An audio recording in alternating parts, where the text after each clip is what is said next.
Hali gani mtazamaji wa Channel 10, bila shaka hujambo. Karibu katika taarifa ya habari ya mchana. Mimi ni Salma Shabani. Tunaanza na habari za kitaifa. Hospitali ya wilaya ya Lushoto mkoani Tanga iliyokuwa ikikabiliwa na changamoto ya ukosefu wa huduma ya maji ya uhakika hasa kwa jengo la mama na mtoto imeondokana na changamoto hiyo baada ya taasisi ya dini ya Kiislamu ya Wipa Foundation kuchimba kisima kirefu kwenye hospitali hiyo kwa ajili ya kusaidia upatikanaji wa maji safi na salama kwa wakati wote. Kutoka Lushoto, huyo hapa Ernest Mbezi. Wakielezea umuhimu wa uwepo wa kisima hicho kwenye hospitali hiyo hasa kwa jengo la huduma za mama na mtoto, mkurugenzi wa halmashauri ya wilaya Lushoto Dr. Ikupa Mwasioge pamoja na mwenyekiti wa serikali ya mtaa wa Dochi Bwana Hassan Ngereza wamesema katika hospitali yetu hasa wodi ya wazazi inahitaji maji mengi. Kwa hiyo maji hata yakikatika yale ambayo tuko nayo kutoka Ruwasa yale ya kawaida, kwa hiyo unakuta moja kwa moja tunapata maji ya kisima. Kwa hiyo huu mradi na tukahitaji watu wa idara ya maji walitusaidia kwa sababu waliwasiliana nao ili tupate maji yaliyo bora na safi. Kisima hiki kwa ukubwa ambao kimetengenezwa, tunawashukuru sana wafadhili kwa sababu imeondosha kero kubwa kwa wamama, kwa sababu jengo hili linahitaji masaa 24 liwe na maji ya kutosha kwa ajili ya operation ya uzazi wa wamama. Na hivyo tunamshukuru sana mheshimiwa mkuu wa wilaya. Wafadhili wa mradi huo ambao ni viongozi wa taasisi ya Wipas wanaeleza utayari wao wa kuendelea kushirikiana na serikali katika utatuzi wa kero ya maji kwa wananchi. Mpaka sasa katika wilaya ya Lushoto tumechimba visima 96 na hiki kikiwa miongoni mwao. Tunafanya kazi hii kubwa kwa sababu maji ni maisha, maji ni uhai wa kila kiumbe hai. Ni lazima tuhakikishe kwamba tunaiunga mkono serikali. Tuko tayari kuchimba visima 25 zingine Lushoto na kuongeza idadi ya visima tuliochimba mkoa wa Tanga kufikia 325. Kwa upande wake mkuu wa wilaya Lushoto Zefania Sumai amesema, tunawashukuru sana sisi wa Lushoto kwa kazi kubwa ambayo imefanya ya kuiunga serikali ya Dr. Samia Suluhu Hassan mkono katika kuwaletea wananchi maendeleo. Tunafahamu kwamba maji ni uhai. Serikali imefanya kazi kubwa kuhakikisha kwamba wananchi wote wanapata maji, na kampeni za kumtua mama ndoo kichwani zilizoanzishwa na rais wetu mpendwa mwenyewe zinaendelea. Kutoka wilayani Lushoto mkoani Tanga, mimi ni Ernest Mbezi, Channel 10. Wakulima wa zao la korosho mkoani Mtwara wamesema kitendo cha serikali kupitia bodi ya korosho kuanza kusambaza viuatilifu vya zao hilo kabla ya msimu kuanza kinawahakikishia uhakika wa kukabiliana na magonjwa ya zao hilo na kuongeza uzalishaji. Mwandishi wetu Adam Malima kutoka mkoani Mtwara anayo taarifa zaidi. Ni katika kata Mayanga hapa halmashauri ya wilaya Mtwara mkoani Mtwara, na hawa ni wakulima wa zao la korosho wakichukua pembejeo za zao hili salfa aina ya unga kwa ajili ya kuanza kupulizia mikorosho yao. Wakulima hawa ambao wanapatiwa pembejeo za ruzuku na bodi ya korosho nchini wanaeleza kwamba mikakati ya serikali ya kuwapatia pembejeo mapema zinawasaidia kuwa na tija uzalishaji wa kilimo chao cha korosho. Nafurahi kupata pembejeo za bure ambazo tumeletewa na serikali. Furaha yangu ni kubwa kwa sababu unajiandaa msimu wa kilimo wakati tayari una pembejeo ziko ndani. Hii ni furaha kubwa sana. Tunaishukuru serikali yetu ya Jamhuri ya Muungano wa Tanzania chini ya Dr. Mama Samia. Tunamshukuru sana. Kuwahi kwa pembejeo kwa wakati inatusaidia sana wakulima. Maana kwanza hatuna hofu. Tunajua tukipalilia tunapuliza kabisa. Pembejeo zinatusaidia kwa kiasi kikubwa sana, kwa sababu nafikia muda mwingine mkulima hauna hela ya kuweza kununua pembejeo, lakini kwa msaada wa mama tunashukuru Mwenyezi Mungu zinatusaidia. Mikakati ya serikali ni kuhakikisha kwamba uzalishaji wa zao la korosho unaongezeka kila mwaka. Mwaka huu tumeweza kusambaza pembejeo mapema kuliko miaka mingine yote ya miaka ya nyuma. Lengo letu ni kuendana na matakwa ya wakulima ambapo wamekuwa kitutaka tuwapelekee pembejeo mapema ili waweze kudhibiti magonjwa na wadudu mapema, ili kuhakikisha kwamba mazao wanayoyapata basi yote yaende kwenye mazao yanayopata siharibiwe na wadudu au magonjwa. Na mpaka tunavyoongea sasa hivi kwenye upande wa salfa, katika lengo la kusambaza tani 40,000 mpaka sasa tumesambaza tani 17,696. Na kwenye upande wa viuatilifu vya maji lengo letu ni kusambaza lita milioni 3 na mpaka sasa tumesambaza lita 21,725. Kutoka katika kata Mayanga hapa halmashauri ya wilaya Mtwara mkoani Mtwara, Adam Malima, Channel 10. Serikali ina mpango wa kumrejesha sokwe katika hifadhi ya taifa ya kisiwa cha Saanane ili kuvutia watalii wanaotembelea hifadhi hiyo iliyopo mkoani Mwanza. Henry Kavirondo kutoka Mwanza ana taarifa zaidi. Mpango huo umeelezwa na mwenyekiti wa bodi ya udhamini ya hifadhi za taifa Tanzania TANAPA George Waitara wakati wa uzinduzi wa mradi wa mahema ya malazi katika hifadhi ya taifa ya kisiwa cha Saanane. Zamani hapa kulikuwa na wanyama kama sokwe. Sokwe alikuwa hapa. Sasa alitoweka, si alikuwa ndani, pengine naye tunaweza tukamrudisha tena hapa. Atakuwa ni kivutio kimoja kizuri sana. Sio lazima kuwa na wanyama wengi, ni eneo dogo. Tutafuta wanyama ambao ni wachache lakini vivutio, watakuja watu wanafurahia. Nimeona pia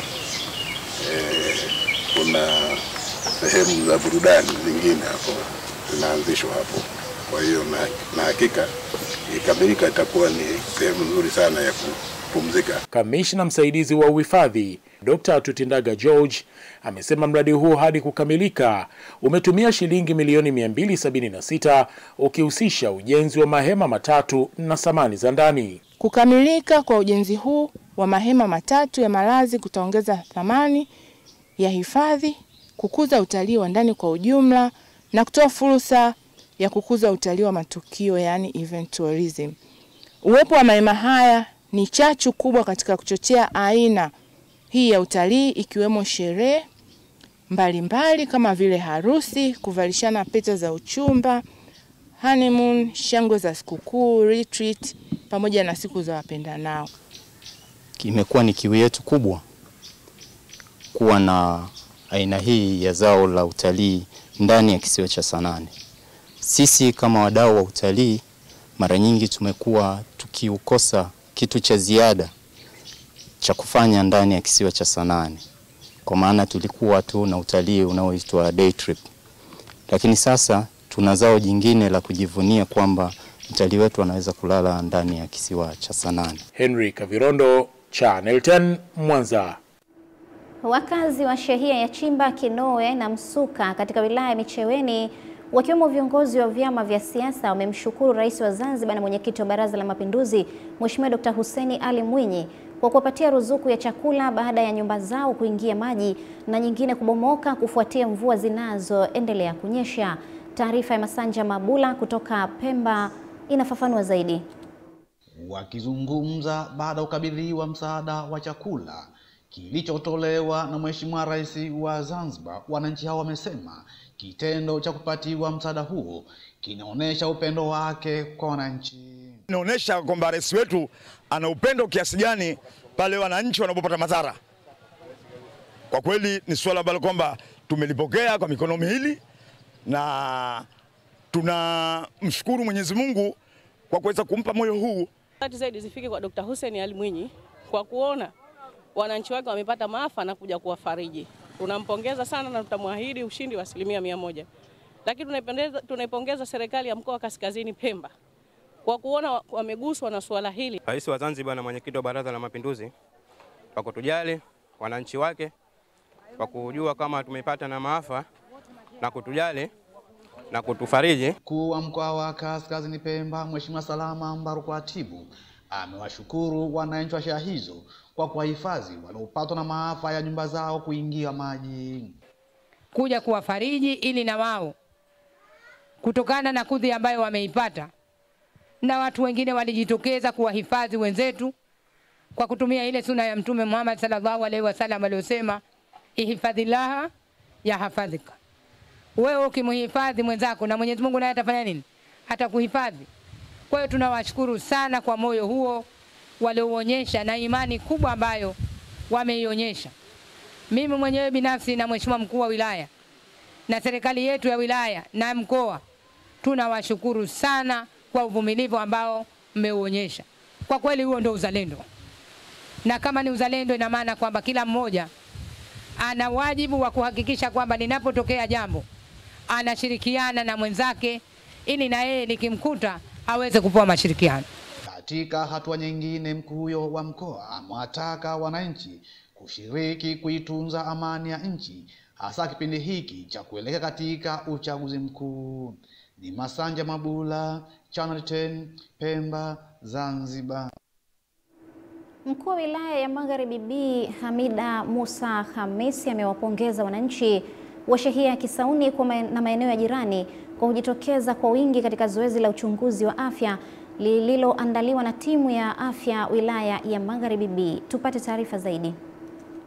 Akizungumza katika zoezi la uchunguzi wa afya lililofanyika katika skuli ya Kisauni, amesema kwa kiasi kikubwa jamii imehamasika kuchunguza afya zao, hivyo amesisitiza timu ya afya ya wilaya hiyo kuendeleza utaratibu huo wa kuandaa zoezi kama hilo katika shehia nyingine. Lakini tunawaomba sana, wito wetu kwa jamii kwamba tunapotoa huduma kama hizi kwa mfumo huu wa outreach program, basi wajitokeze kwa wingi, kwa sababu kuna wengine wanashindwa kupima afya zao kwa kuona tabu tu kufuata vituo vya afya. Ingawaje kwa wilaya yetu hatuna tatizo la umbali wa vituo vya afya. Daktari dhamana wa wilaya ya Magharibi B, Dr. Ramadhan Mikdad Suleiman, amesema timu ya afya ya wilaya hiyo imekuwa na utaratibu wa kuandaa zoezi la uchunguzi wa afya. Kwa kweli hadi sasa mwitikio unaonekana kwamba ni mzuri. Wananchi niwapongeze sana kwa hili. Wameitikia sana na zaidi kwa kweli wananchi wanaonekana kuhudhuria zaidi kwenye maeneo yote, lakini wameongezeka zaidi kwenye sehemu ya macho. Na hii imechagizwa zaidi na uwepo wa miwani, kwa sababu tunatoa huduma ya utibabu wa macho, uchunguzi wa macho, lakini pia tunatoa miwani ya kusomea bure kwa wananchi ambao watakuwa wanahitaji kupewa miwani. Baadhi ya wananchi wa shehia ya Kisauni na maeneo jirani wameipongeza serikali ya wilaya ya Magharibi B kupitia timu ya afya kwa kuandaa zoezi hilo la uchunguzi wa afya bure. Wito wangu kwa wananchi, wakisikia jambo kama hili, tuje tujitokeze, kwa sababu ukija hapa unapata dawa, unapimwa, unajijua una matatizo gani. Sasa ukishapimwa, ukishajijua una matatizo gani, unapata na dawa kabisa. Nawaambia wananchi wenzangu wote, wakisikia fursa kama hizi za kupima afya zetu, basi tujitokeze kwa wingi. Kudra Kitali, Channel 10. Asante sana Kudra Kitali. Vijana 37 kutoka Kibaha wanashiriki mafunzo kuhusu masuala ya kodi, aina ya kodi, umuhimu wa kulipa kodi na mchakato mzima wa kodi jinsi unavyofanyika. Taarifa zaidi na Margaret Malisa.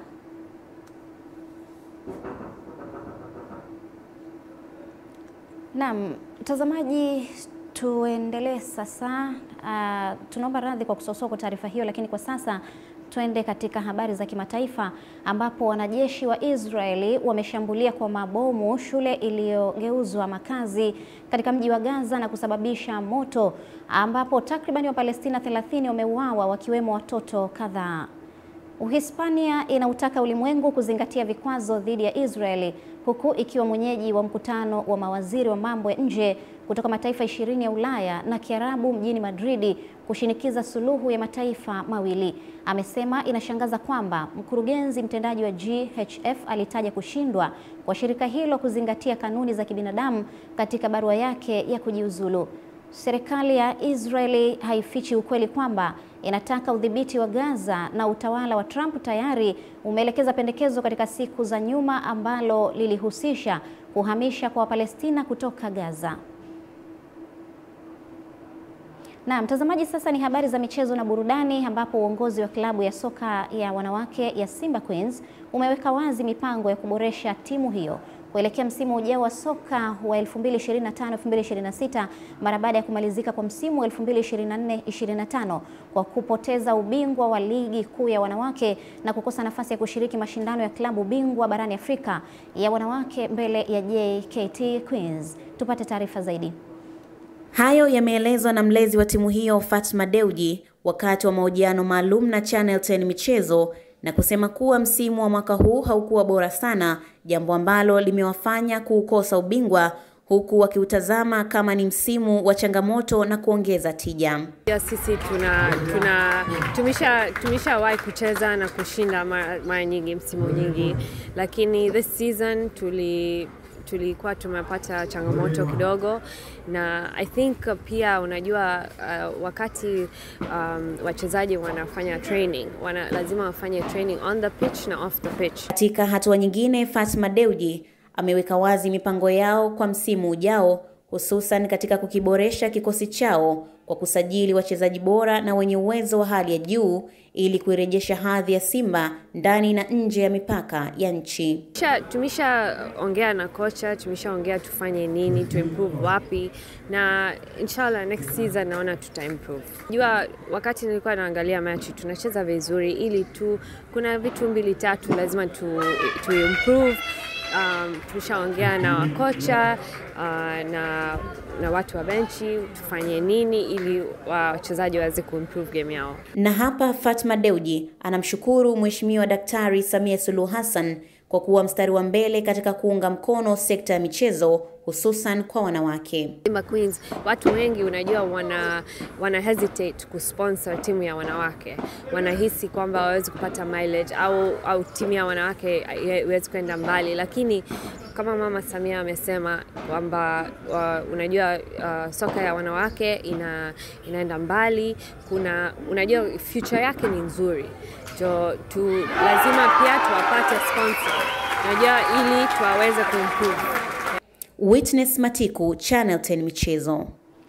Na mtazamaji, tumefikia tamati ya taarifa ya habari ya mchana kutoka hapa Channel 10. Kwa niaba ya wote walioshiriki kufanikisha matangazo haya, mimi ni Salma Shabani na kutakia mchana mwema.